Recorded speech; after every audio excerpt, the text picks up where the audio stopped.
Hello everyone, my name is Li Hang.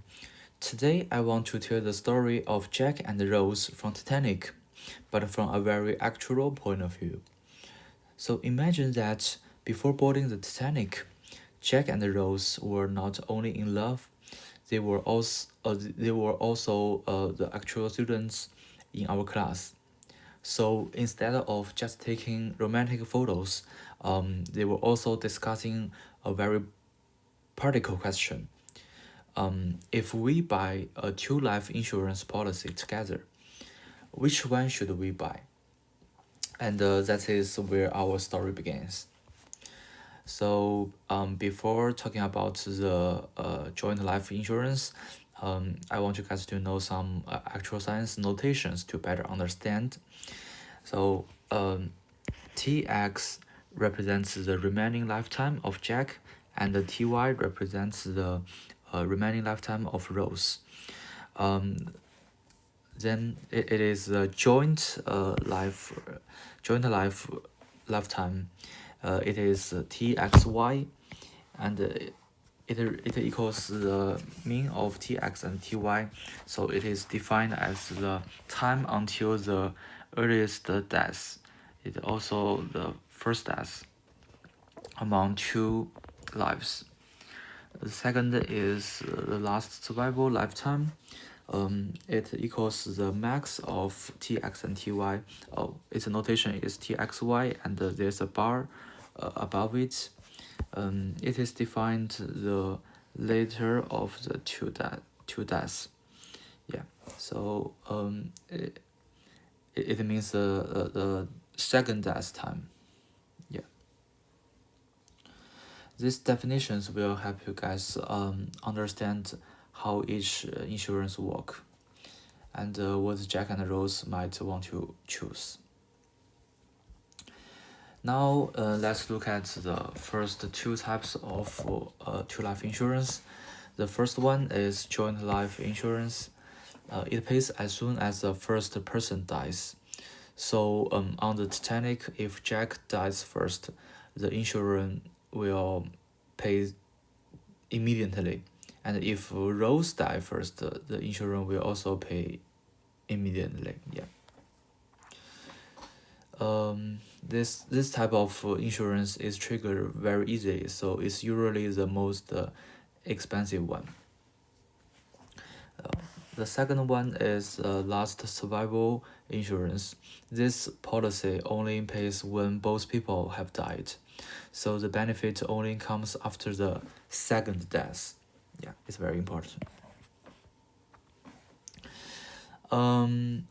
So let's move to the third type of the insurance. It is contingent insurance. This one is very I'm sorry.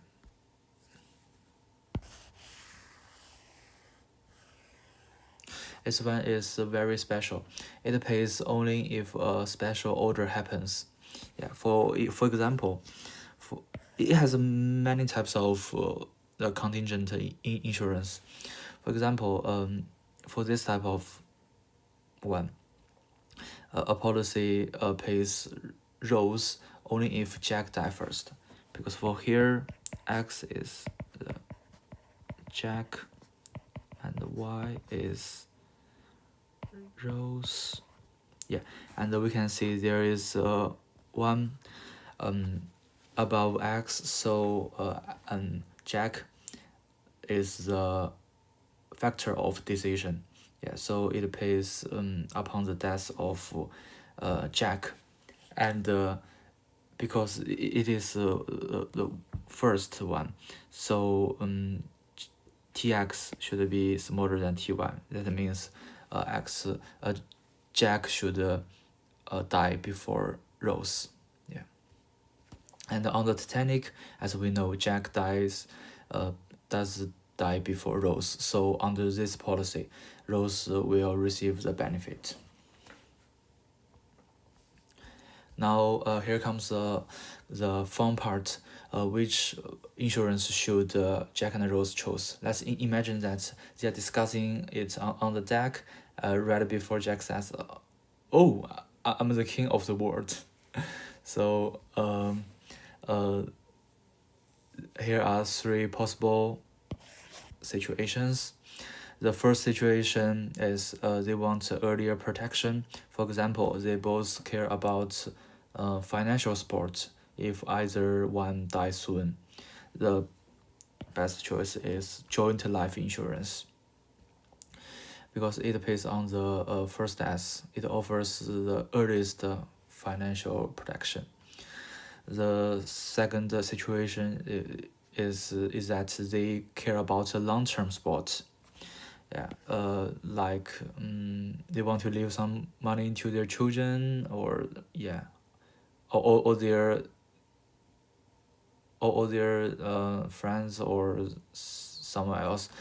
Yeah, the best choice is the last survival insurance because it pays only after the second death. Yeah, so it's a long-term support. The third situation is that Jack worries about Rose only. Jack wants to protect Rose specially if he dies first. Um, that is actually makes a lot of sense in the movie. The best choice is the contingent insurance. Yeah, because in the actual Titanic story, Jack falling into the freezing water would definitely trigger the benefits. Yeah. So so in this movie, Jack and Rose were not just a romantic couple. They were actually a good example of how the two life insurance work. Yeah, and though Jack did not survive, their love and the actual science knowledge behind this insurance lives forever. Yeah. Thanks so much.